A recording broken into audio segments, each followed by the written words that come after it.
You've been eating less, way less, and the scale hasn't moved in 3 weeks. So, what is going on?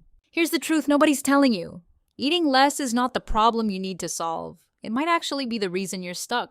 You've probably said something like this to yourself. I'm only eating 1,200 calories. I'm doing everything right.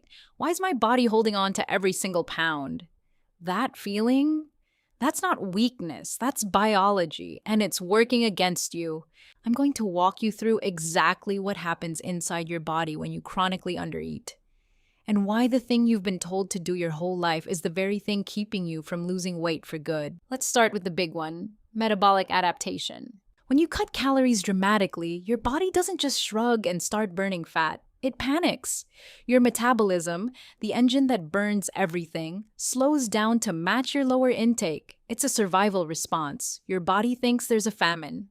It has no idea you're just trying to fit into your genes. Within days of a big calorie cut, your thyroid hormones drop. Your body temperature falls slightly. You feel colder.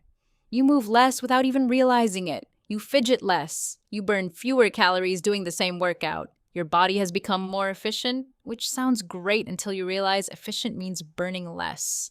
This is why women come to me and say, I used to lose weight eating 1,400 calories. Now I eat 1,200 and nothing happens. Your body adapted, it recalibrated, and now that lower intake is your new normal, with no weight loss to show for it. But here's where it gets really unfair. When you undereat for long enough, you don't just slow your metabolism, you start losing muscle, and muscle is the most metabolically active tissue in your body. More muscle means more calories burned at rest. When you lose muscle from undereating, you make it even harder to lose fat going forward. This is why women in their 30s and 40s feel like their bodies suddenly changed. It's not age, it's years of diet culture telling you to eat less and less, stripping away the muscle that kept your metabolism high. Let's talk about cortisol because this one doesn't get nearly enough attention. Cortisol is your stress hormone, and chronically undereating is a physical stressor. When you eat too little, cortisol spikes, and elevated cortisol tells your body to hold on to fat, specifically belly fat, while breaking down muscle for energy instead. So you're eating 1,200 calories, doing cardio every day, stressed at work, not sleeping great, and you wonder why you can't lose the weight around your middle. Your cortisol is through the roof.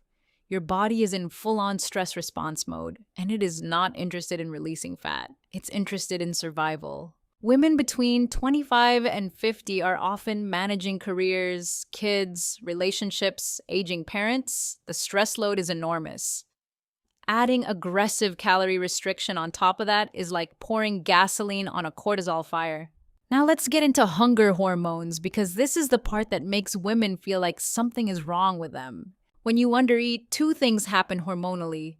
Leptin, the hormone that tells your brain you're full and satisfied, drops. And ghrelin, the hormone that makes you hungry, goes up. This is not willpower, this is chemistry. After weeks of undereating, your brain is getting constant hunger signals and almost no fullness signals. This is why restriction leads to obsessive thinking about food. Why you can eat a tiny meal and feel full for 20 minutes and then suddenly feel ravenous. Your hunger hormones are working overtime trying to get you to eat more. And then, when you finally do eat, often in a moment of exhaustion or stress, you eat fast, you eat past full, and you eat foods that spike blood sugar hard. Your body is just doing what it's designed to do, but you're left feeling like you failed.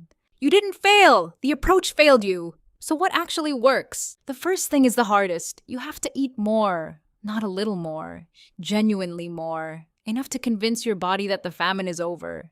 This is called a metabolic reset, and it feels terrifying if you've been in restriction mindset for years. But the alternative is staying stuck at the same weight. Tired, cold, obsessed with food, and wondering why you have no willpower. Start by adding 150 to 200 calories back into your day for 2 weeks. Not junk calories, protein and complex carbs. You may not lose weight in those 2 weeks. You may even gain a pound or two as your body refills glycogen stores and reduces cortisol. That's not fat. That's your body exhaling. After that reset period, most women find that their metabolism has started responding again. Energy improves, sleep improves, cravings drop, and actual fat loss becomes possible because the body is no longer in crisis mode. The second thing, protein. This is not optional. Eating enough protein, around 0.7 to 1 gram per pound of body weight, protects your muscle while you're in any kind of calorie reduction. It keeps you fuller longer because it's the most satiating macronutrient, and it supports the hormones that regulate hunger. Most women eating 1,200 calories are getting nowhere near enough protein. They're eating light, low-calorie foods that do nothing to signal fullness or protect muscle. Swap some of those low-calorie foods for eggs, Greek yogurt, chicken, salmon, cottage cheese, lentils, and watch how differently your hunger responds. Third, strength training. I know you've heard this before, but I need to say it clearly. Cardio burns calories in the moment. Strength training builds muscle, which burns calories around the clock, including while you sleep. If you're only doing cardio, you're fighting a losing battle against metabolic adaptation. You don't need to become a power lifter. 3 days a week of resistance training, even bodyweight exercises at home, will start rebuilding the metabolic engine that years of undereating have damaged. Fourth, sleep. This one gets dismissed because it doesn't feel like doing something, but it is one of the most powerful tools you have for fat loss. Poor sleep spikes cortisol. It tanks leptin. It raises ghrelin. 1 week of bad sleep can make you eat 300 to 500 more calories per day without realizing it, because your hunger hormones are completely dysregulated. If you're doing everything else right but sleeping 5 or 6 hours a night, you are swimming upstream. Protecting your sleep is not lazy.